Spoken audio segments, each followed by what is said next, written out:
یہ ہے voice of America کی پیشکش ویو 360. میں ہوں آپ کی میزبان سارا زمان. امریکہ میں 50 سالوں کے اہم ترین مڈ ٹرم انتخابات کے نتیجے میں ایوان نمائندگان کا کنٹرول صدر ٹرمپ کی مخالف جماعت ڈیموکریٹک پارٹی نے حاصل کر لیا ہے، جبکہ سینٹ پر ریپبلکنز کی گرفت اور بھی مضبوط ہو گئی ہے.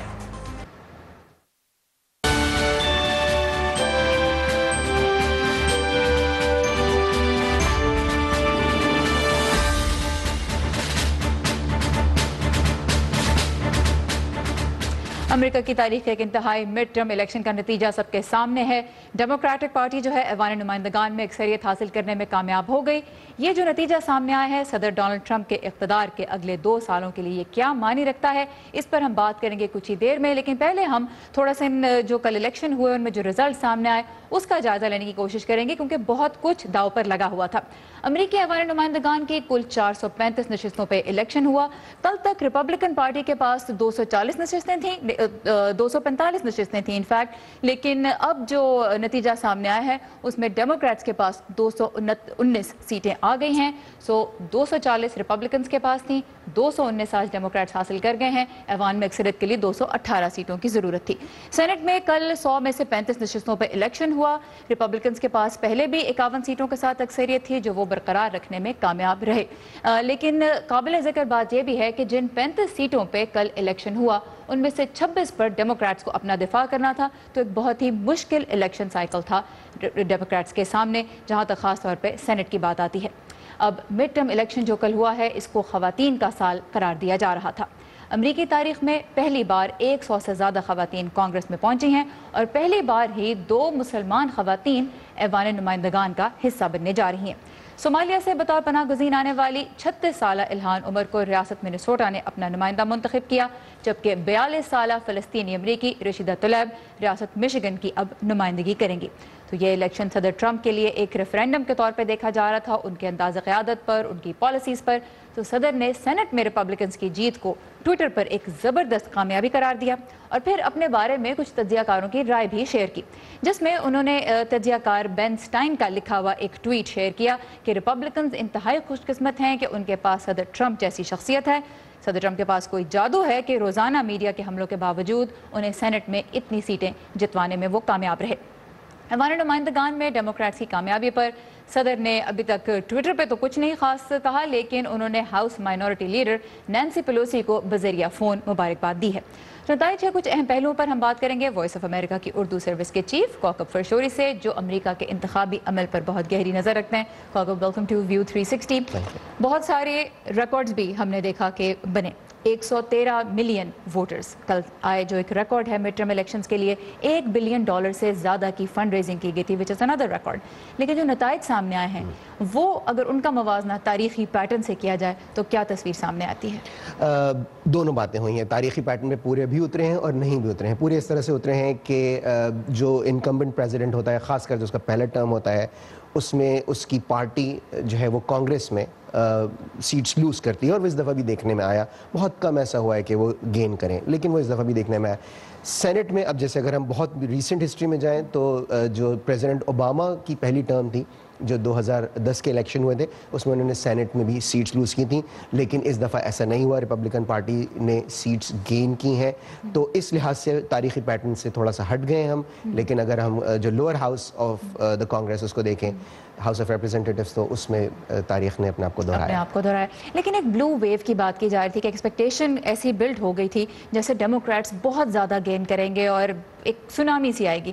وہ سونامی نظر نہیں آئی. بالکل سارا یہ بات درست ہے کہ وہ اتنی زیادہ نظر نہیں آئی. Again I'll go back to 2010 کے جو تھے اس میں تھا، اور پریزیڈنٹ اوباما نے اس وقت کے جو صدر تھے انہوں نے خود اپنی ایک سپیچ میں یہ ایڈمٹ کیا کہ بہت زیادہ بڑی جو ہے ڈیموکریٹس کو جو ہے ناکامی کا سامنا کرنا پڑا تھا مڈ ٹرم میں. بلو ویو اس سینس میں تو کہہ سکتے ہیں کہ دیکھیں یہ جو کانگریس ان کے پاس آ گئی ہے، اس سینس میں تو ٹھیک ہے یہ بات کہ انہوں نے سیٹس گین کر لی ہیں. لیکن جس طرح سے گورنر کی ریسز ہوئی ہیں، جس طرح سے سینٹ میں ہوا ہے، اس میں ہم اس کو ویو نہیں کہہ سکتے. اگر وہاں تب آپ یہ کہہ سکتے تھے. اینالسٹس کا یہ کہنا ہے کہ گین ضرور کیا ہے لیکن اتنا میسیولی گین نہیں کیا کہ ہم اس کو ایک بلو ویو کہہ سکیں. تو اب صدر ٹرمپ کے اقتدار کے جو اگلے 2 سال ہیں ان کے لیے نتائج کیا معنی رکھتے ہیں؟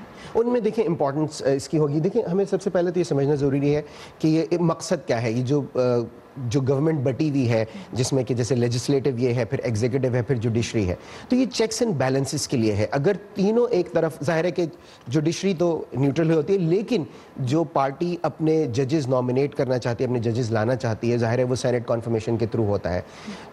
کانگریس کا کام یہ ہوتا ہے کہ وہ ان کے پاس کمیٹیز کے اختیارات ہوتے ہیں، وہ انویسٹیگیشن آرڈر کر سکتی ہیں. تو چیکس اینڈ بیلنسز جو ہیں وہ اب بڑھ جائیں گے زیادہ، کیونکہ اب ڈیموکریٹس کے پاس آ گیا ہے. تو جو فریمرز آف دا کانسٹیٹیوشن تھے، جو امریکہ کے فاؤنڈنگ فادرز تھے، انہوں نے یہ ڈیزائن اس طرح سے کیا تھا اسٹرکچر کے چیکس اینڈ بیلنسز رہیں. اور اسی لیے اینالسٹس کا یہ کہنا ہے کہ جب تک الگ الگ پارٹیز کے پاس کنٹرول نہیں ہوگا، چیکس اینڈ بیلنسز اس طرح سے مینٹین نہیں ہو سکتے. اور رکاکب فشوری سے ہم مزید بات کرتے رہیں گے الیکشن کے نتائج کے حوالے سے. اس مرتبہ انتخابات میں خواتین کی بھی ریکارڈ تعداد بیلٹ پہ تھی. ایوان نمائندگان کے لیے 237 میں سے اب تک 95 خواتین کو فاتح قرار دیا جا رہا ہے، جبکہ 16 خواتین سینٹ کی رکن بننے جا رہی ہیں.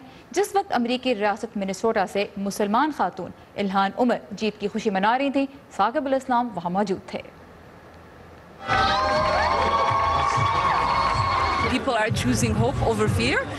لوگوں نے خوف کے مقابلے میں امید اور تقسیم کے مقابلے میں اتحاد کو چنا ہے. یہ ایک ایکسائٹنگ موقع ہے. ایسے میں جب صومالی مسلم بین پر موجود ہیں، ایک صومالی ریفیوجی کو کانگریس کے لیے منتخب کر کے منیسوٹا نے ایک واضح پیغام دیا ہے. امریکی ریاست منیسوٹا کی ڈسٹرکٹ 5 سے الہان عمر کے جیتنے کے بعد یہاں ان کے کیمپین ہیڈ کوارٹر میں جشن کا سماں ہے.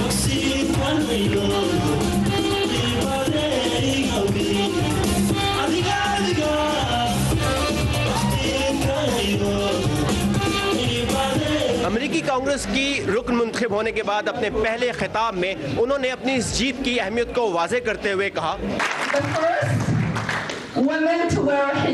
میں امریکی کانگریس میں پہلی حجاب پہننے والی عورت، امریکی کانگریس کے لیے منتخب ہونے والی پہلی ریفیوجی اور کانگریس کے لیے منتخب ہونے والی پہلی مسلمان خواتین میں سے ایک ہوں. اور الہان عمر کی اس جیت کے بعد نہ صرف یہاں کی مقامی صومالی کمیونٹی بلکہ یہاں کے لوکل سفید فام امریکی اور دیگر قومیتوں اور مذہبوں سے تعلق رکھنے والے لوگوں کے اندر بھی جوش و خروش انتہائی عروج پر ہے. یہ بہت ایکسائٹنگ اور تاریخی لمحہ ہے، خاص طور سے ایک خاتون کی جانب سے. یہ کامیابی ایک مزید ایسے دروازے کو توڑ دیے جانے کے برابر ہے جس سے دوسری خواتین گزر کر آگے بڑھ سکتی ہیں.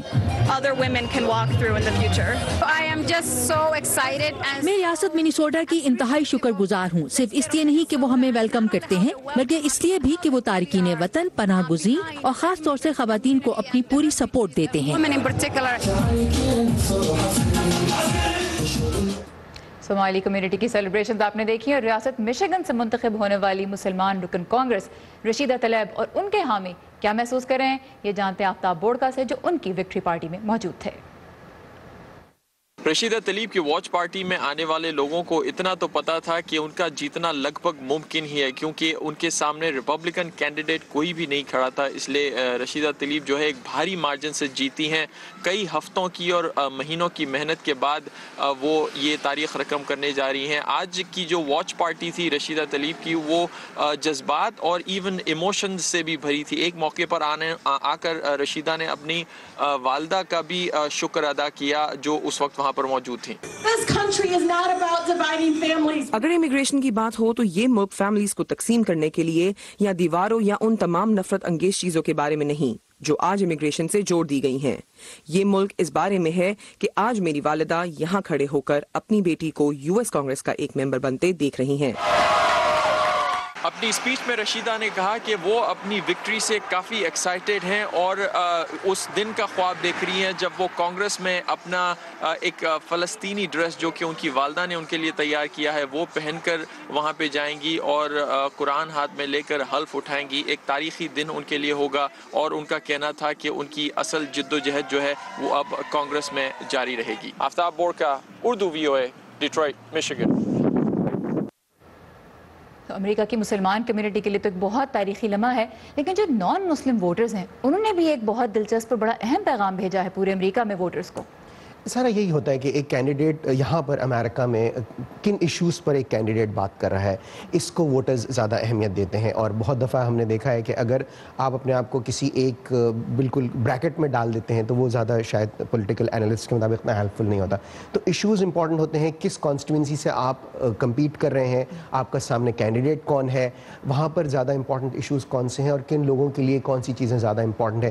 تو جو مسلم کینڈیڈیٹس ہیں ظاہر ہے ان کے لیے بھی میسج، یا جو اب آنا چاہتے ہیں پالیٹکس میں ان کے لیے بھی یہی میسج ہے کہ جو over all American political landscape ہے اس پہ نظر رکھنی ہو، اور جو میجر ایشوز ہیں جو ووٹرز کے لیے زیادہ اہمیت رکھتے ہیں ان پہ بات کی جائے، ان کے لیے کچھ پریکٹیکل سولوشنز دیے جائیں. مطلب صرف اپنی جو مذہبی شناخت ہے اس کی بنیاد پہ نہیں، بلکہ جو آپ کی ووٹر جو کنسٹیچوئنسی ہے اس کے ایشوز کیا ہیں ان پہ نظر رکھی جائے. اب یہ بتائیے، ہم نے اتنا کچھ دیکھا ہے، اصل اب ایشو اگلا جو سوال آ جاتا ہے، ایک الیکشن ہو گیا لیکن ہر دفعہ نظر اگلے الیکشن پہ ہوتی ہے. 2020 میں پریزیڈنشل الیکشن ہوں گے، کیا اشارہ ملتا ہے ان کے بارے میں اس وقت؟ اگین سارا اس الیکشن کے ریزلٹس بھی مکسڈ میسیجز دے رہے ہیں، اور جو اینالسٹ کا یہ کہنا ہے کہ صدر ٹرمپ کے لیے اتنی بری خبر نہیں ہے، کیونکہ ظاہر ہے جس طرح سے فلوریڈا ایک بہت امپورٹنٹ اسٹیٹ ہے، وہاں پر ہم دیکھتے ہیں کہ ریپبلکنس کو جو ہے وہ فتح حاصل ہوئی، لیکن at the same time Democrats کے لیے بھی بری خبر نہیں ہے، کیونکہ 3 اسٹیٹس مشیگن، پینسلوینیا اور وسکانسن جو کہ صدر ٹرمپ کے پاس چلی گئی تھی 2016 میں، وہاں پر اب ڈیموکریٹس نے گین کیا ہے. سو ابھی 2 سال ہیں ظاہر ہے کہ، لیکن اس لیے دونوں پارٹیز کے لیے there is something to look forward to 2020 کے لیے، اور اسی لیے ووٹر بیس زیادہ ایکسائٹڈ ہو کر جائے گی.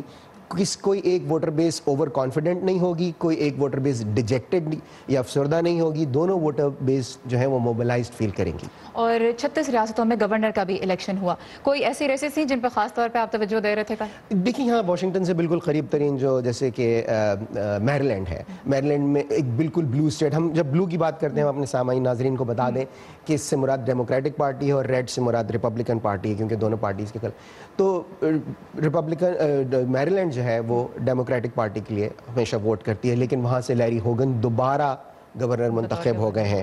اور فلوریڈا کی تو ہم نے آلریڈی بات کر دی. ایک بہت ہی انٹرسٹنگ ریس جو کہ جارجیا میں ہو رہی ہے، جہاں سے پہلی مرتبہ ایک سیاہ فام جو خاتون ہے وہ گورنر کے لیے ممکن، لیکن ابھی کچھ کہہ نہیں سکتے. ابھی آخری خبروں تک تو یہی کہا جا رہا تھا، لیکن اگر وہ جیتی ہیں تو امریکہ کی پہلی خاتون سیاہ فام گورنر ہوں گی. کوکفر چوری، thank you very much for breaking down these results for us. اور بہت کچھ ابھی ان انتخابات کے بارے میں جاننا اور سمجھنا باقی ہے، اس کے لیے آپ آ سکتے ہیں ہماری ویب سائٹ urduva.com پہ، جہاں پاکستان سمیت دنیا بھر سے بھی آپ کو خبریں ملیں گی. امریکی محکمہ خارجہ کی سینئر عہدیدار ایلس ویلز کے دورہ پاکستان میں کن اہم معاملات پہ بات ہوئی، اور افغانستان میں طالبان کی جانب سے سیکیورٹی فورسز پر بڑے حملوں سے بھی صورتحال کس طرف دکھائی دے رہی ہے جاتی ہوئی. یہ سب بہت اہم ایشوز ہیں اور ان سب کے بارے میں آپ کو معلومات ملیں گی urduvoa.com پر، جہاں آپ کی دلچسپی کے اور بھی بہت سے موضوعات پر ویڈیوز بھی موجود ہیں. پاکستان اس وقت اپنی تاریخ کے سب سے بڑے مالیاتی سکینڈل کا سامنا کر رہا ہے. اب تک 100 سے زیادہ جعلی یا بے نام اکاؤنٹس میں 100 ارب روپے سے زیادہ کا انکشاف ہو چکا ہے. دوسری جانب FIA سے منسوب ایک بیان سے یہ بات کل سامنے آئی کہ ملک کے تقریباً تمام ہی جو بینک اکاؤنٹس ہیں ان پر ایک سائبر اٹیک ہوا ہے، جس کے نتیجے میں ان کا ڈیٹا چوری ہوا ہے.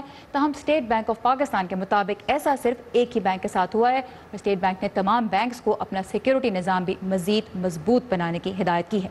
جعلی یا بے نامی اکاؤنٹس کیا ہیں اور ان سے پاکستان کی ساکھ کو عالمی سطح پہ کتنا نقصان پہنچ سکتا ہے، اس بارے میں پیش ہے محمد ثاقب کی رپورٹ.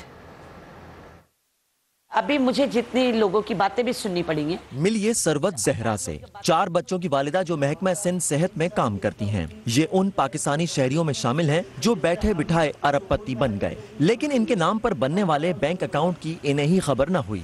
اگست کی سیلری میری ایڈوانس میں آئی ہے اور میں سیلری لینے گئی ہوں تو پتہ چلا میرا اکاؤنٹ سیز ہو گیا ہے. انہوں نے کہا کہ آپ کے خلاف لیٹر آیا ہے FBR سے، آپ 1 کروڑ 30 لاکھ کی ٹیکس دہندہ ہیں، آپ نے ٹیکس پے کرنا ہے. تو انہوں نے کہا کہ آپ کا کوئی فیک اکاؤنٹ بنا ہوا ہے، یعنی کوئی اور آپ کے ڈاکومنٹ پہ اکاؤنٹ بنا ہوا ہے بینک الحبیب میں اور FB ایریا میں، اس میں یہ ٹرانزیکشن ہوئی ہے.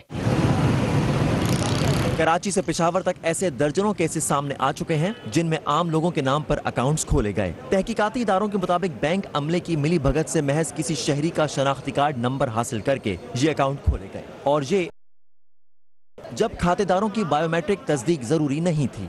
2014 15 16 میں یہ اکاؤنٹ کھولے گئے اور یہ پتہ بھی چل گیا تھا کہ اس سال پہلے کے یہ غلط اکاؤنٹس ہیں. ہمارے یہ علم میں بھی ہے کہ ایک گروپ کے اوپر چھاپا بھی مارا تھا FIA نے جس کے جعلی اکاؤنٹس اس سے بڑے پیمانے پہ تھے. تو سوال یہ پیدا ہوتا ہے کہ وہ پھر چھاپا جب مارا تھا تو اس کے بعد یہ خاموشی کیوں چھا گئی؟ FIA کیا کر رہا تھا, اسٹیٹ بینک کیا کر رہا تھا, ایک فائنینشیل مانیٹرنگ یونٹ ہوتی ہے جس کے پاس بڑی مشکوک ٹرانزیکشن جاتی ہیں, وہ تو ان کو تو اندازہ ہو جاتا ہے وہ کیا کر رہے تھے.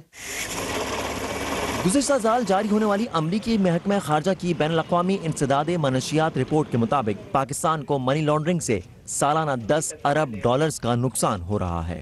یہ ذمہ داریاں سسٹم میں امپلیمنٹیشن میں ہیں اور سیاسی دباؤ ادارے قبول کر لیتے ہیں. اس میں ہمارے اسٹیٹ بینک کے قوانین بینکوں نے جو ہدایت دی ہیں پیپر پر, وہ میرے خیال سے اب تو بہت جامع ہیں. اسٹیٹ بینک آف پاکستان نے ملک کے تمام بینکوں کو کھاتہ داروں کی بائیو میٹرک تصدیق جلد مکمل کرنے کی ہدایات کی ہیں. پاکستان پہلے ہی انسداد منی لانڈرنگ میں ناکافی اقدامات پر فائنینشیل ایکشن ٹاسک فورس کی گرے لسٹ میں ہے. ادارے کی ٹیم 19 نومبر تک نئی رپورٹ جمع کرائے گی جس کی روشنی میں پاکستان کو گرے لسٹ میں رکھنے یا نکالنے کا فیصلہ کیا جائے گا. یہی وجہ ہے کہ پاکستان کی تاریخ کا سب سے بڑا مالیاتی اسکینڈل ملک کے اندر ہی نہیں بین الاقوامی سطح پر بھی پاکستان کے لیے نتیجہ خیز ثابت ہو سکتا ہے. محمد ثاقب, اردو VOA, کراچی. اندرون لاہور کا فن تعمیر دیکھنا ہو یا ثقافت کو سمجھنا ہو, یہاں آنے والے سیاحوں کی رہنمائی کے لیے مرد گائیڈ ہی نہیں اب کچھ خواتین گائیڈز بھی موجود ہیں. تو اندرون شہر کی گلیوں میں اجنبی سیاحوں کی رہنمائی کرنا خواتین کے لیے کیسا رہتا ہے, جاننے کے لیے نکلی لاہور میں ہمارے ساتھی سمن خان. ہر دن ایک نئی صبح اور ملاقات کچھ نئے مہمانوں سے, کبھی 1-2 تو کبھی 100 لوگوں کی میزبانی بھی کرنا پڑتی ہے. آپ دیکھیں یہ سارا رینوویٹڈ ایریا ہے. مغل ٹائم پہ جب یہاں سے گیسٹ گزرتے تھے. اندرون لاہور کی رہائشی فرزانہ ملک نے لوگوں کی بھیڑ اور طنز بھرے جملوں کو نظر انداز کر کے اپنے لیے ایک ایسے کام کا انتخاب کیا جس میں انہیں ہر روز ایک نئے چیلنج کا سامنا کرنا پڑتا ہے. آغاز میں گھبرائی اور شرمائی سی لڑکی اب سیاحوں کی پسندیدہ ٹور گائیڈ ہے. میں یہاں پر بہت سے لوگوں کو دیکھتی تھی کہ ہمارے اندرون شہر کو لوگ دیکھنے کے لیے آتے ہیں اور ان کے ساتھ میل گائیڈ ہوتے ہیں. تو پھر میں نے یہ سوچا کہ اگر اس فیلڈ میں میل گائیڈ ہیں تو اس میں فیمیل گائیڈز بھی ہونی چاہیے. میں نے سٹارٹ کیا تھا نا تو میں بہت زیادہ گھبرا جاتی تھی. مجھے ایک ٹائم لگا تھا اپنا کانفیڈنس کو برقرار رکھنے کے لیے, لیکن اب یہ ہے کہ وقت گزرنے کے ساتھ ساتھ مجھے اب اس چیز میں آسانی ہو گئی. ٹور گائیڈنگ بطور شعبہ ابھی پاکستان میں ترقی کے مراحل سے گزر رہا ہے. لاہور کی خوبصورت ثقافت کا بیشتر حصہ اندرون شہر سے جڑا ہے, اس لیے سیاحوں کو تاریخی مقامات کے بارے میں دلچسپ اور درست معلومات فراہم کرنے کے لیے لاہور کی ورلڈ سٹی اتھارٹی نے 3 ماہ کے ٹورسٹ گائیڈ کورس کا آغاز کیا اور یہیں سے فرزانہ کے خوابوں کو اڑان ملی. بہت اچھا رسپانس ملا, خاص طور پہ اندرون لاہور سے جہاں سے ہم ایکسپیکٹ نہیں کر رہے تھے. کئی لڑکیاں آئیں اور ان میں سے ہر لڑکی نے کنٹینیو نہیں کیا. کچھ کو شوق تھا اور کچھ اپنی ڈگری کے پرسپیکٹو سے بھی آئیں, ٹورزم کی ڈگری کے لیے, اور کچھ ایکسپیرینس گین کرنے بھی آئی. لیکن یس, جو اندرون لاہور کے رہائشی ہیں وہ ابھی تک ہمارے ساتھ ہیں. اس میں ہمارے پاس 4-5 گائیڈز ہیں جو فیمیلز ہیں, جو کہ دن ہو رات ہو ٹورسٹ کے ساتھ ہوتی ہیں, ٹورز کروا رہی ہیں. میں زیادہ تر فیملیز کو اور اسٹوڈنٹس کو ٹورز کرواتی ہوں. اسٹارٹ میں نے کیا تھا وال سٹی سے, اس کے بعد آہستہ آہستہ لاہور جیسے کہ دوسری سائڈ سے شالامار باغ ہو گیا, جہانگیر اسٹوم ہو گیا, نور جہان کا ہو گیا, اس طرح کی جگہوں پہ ابھی جانا سٹارٹ کیا ہے آہستہ آہستہ. آپ دیکھیں آنے والے وقت میں ہوپ کہ میں پورے پاکستان کا بھی کر سکوں. فرزانہ کہتی ہیں ہر قدم پر کچھ نیا سیکھنے کو ملتا ہے, اس لیے اس کام میں انہیں تھکن کا احساس نہیں ہوتا. اور جہاں وہ لوگوں کو لاہور سے متعارف کراتی ہیں, وہیں اس کام کے ذریعے ملک کی کئی ادبی, سماجی اور سیاسی شخصیات سے ان کا تعارف بھی ہو گیا ہے. سمن خان, اردو VOA, لاہور. چلیں ادھر ادھر تھوڑا سا ادھر تھوڑا ادھر ہو جائے. ہم سب اپنے آپ میں کہاں پرفیکٹ ہیں. یہ جو ہمارے آس پاس کے لوگ ہیں نا, عزیفہ کا جب اس کے بازو پروستھیٹکس لگے, یہی ایک دوسرے کو بہتر بناتے ہیں اور پھر مل کر ایک بہتر ملک بناتے ہیں ہم. لیکن ملک بھی اپنے آپ میں کہاں پرفیکٹ ہوتے ہیں. تو دنیا کے دوسرے ملک ایک دوسرے کے لیے ہاتھ بڑھاتے ہیں، ایسے ہی تو ایک بہتر دنیا بناتے ہیں ہم۔ One teacher, one book and one pen. اور دنیا میں کہاں کیا ہو رہا ہے ہندوستان اور پاکستان اسی لیے تو دکھاتے ہیں۔ نئے وزیر اعظم عمران خان نے اس ایگزیبیشنز کے ڈیزائنر ڈونلڈ ٹرمپ کی حمایت کا ورنہ اپنے آپ میں ہم سب کہاں پرفیکٹ ہیں؟ یہ میں ہوں آپ کا میزبان خالد حمید۔ ویو 360 صرف آج نیوز پر۔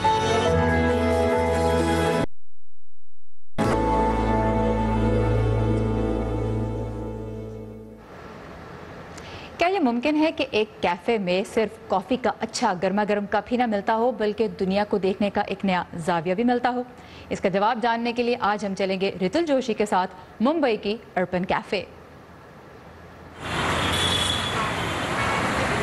ممبئی میں ہفتے کی ایک صبح، ترون اپنے دن کا آغاز ممبئی کے اس کیفے میں ایک کپ کافی سے کرنا چاہتے ہیں۔ کیفے ارپن کے ریگولر کسٹمر ترون کو یہ جگہ پہلی دفعہ میں ہی پسند آ گئی تھی۔ We were like greeted by this really cheerful person. Hey, welcome to Cafe Arpan, and at that very point of time we were sold. ہمیں لگا this trip is good. اس کیفے کی گہما گہمی اور کسٹمرز کی بھیڑ کو دیکھ کر شاید ہی کوئی بتا سکتا ہے کہ یہاں کا سٹاف دوسرے ریسٹورانٹ سے منفرد ہے۔ ہماری جو سٹاف ہے they are all adults with developmental and intellectual disabilities, so that includes autism, Down syndrome, other intellectual disabilities. Cafe میں 24 سے 50 سال تک کی عمر کے 13 اسپیشل لوگ شفٹس میں کام کرتے ہیں۔ انہیں باقاعدہ کام کی ٹریننگ دی گئی ہے۔ مینیو بھی ایسا تیار کیا گیا ہے کہ اس میں شامل چیزیں یہ لوگ آسانی سے بنا سکیں۔ میں یہاں پہ سروس کرتا ہوں، پھر ڈرنکس بناتا ہوں، پھر جتنے بھی سیلڈ بناتا ہوں۔ I like to do work in upper. I like to go to delivery. I like to do all the work. میں اس کے پہلے ایک ریسٹورینٹ میں کام کر رہا تھا، وہ جتنا جی جان لگا کے کام کرتے ہیں اور یہاں پہ بھی سب لوگ there is a same level of dedication. Cafe Irpin کو ایک خاندان ٹرسٹ کے ذریعے چلا رہا ہے۔ اس خاندان سے تعلق رکھنے والی آرتی خود یہاں ملازم ہے۔ گھر والے آرتی اور اس کے جیسے لوگوں کو معاشرے میں اپنی جگہ بنانے کا موقع دینا چاہتے تھے۔ Giving them that freedom to be just normal in a workplace like this is very important to them. ان کی کانفیڈنس ایک مہینے میں بہت زیادہ بڑھ گئی ہے، ان کی جو سیلف اسٹیم ہے وہ بڑھ گئی ہے۔ کیفے آنے والے لوگ اس پہل کی داد دیتے دیتے نہیں تھکتے۔ جب آپ یہاں پہ آ رہے ہو you are not coming here out of pity, you are coming here to eat food. کئی لوگوں کو لائیولیہڈ کا اور ایک ریسپیکٹیبل زندگی جینے کا ایک ذریعہ ملا ہوا ہے۔ کیفے ارپن کی پاپولیرٹی اس بات کا ثبوت ہے کہ کسی کی مزروری کے بجائے اس کی صلاحیتوں پر توجہ دی جائے تو لوگوں کی سوچ اور دنیا دونوں دھیرے دھیرے بدل سکتے ہیں۔ رتل جوشی، اردو VOA، ممبئی۔ اپنے پاؤں پہ کھڑے ہونے کی خواہش ہر کسی کے ہی دل میں ہوتی ہے، بس ہمیں دوسروں کی تھوڑی مدد اور ان کے بھروسے کی ضرورت ہوتی ہے۔ یہیں پہ ختم ہوتا ہے ہمارا آج کا ویو 360۔ آپ کی فیڈ بیک کا ہمیں انتظار رہے گا، اس کے لیے آئیے facebook.com/VOA اردو کے پیج پر، اور تازہ ترین خبروں کے لیے آپ جب چاہیں وزٹ کر سکتے ہیں ہماری ویب سائٹ urduvoa.com۔ سارا زمان کو اجازت دیجیے، خدا حافظ۔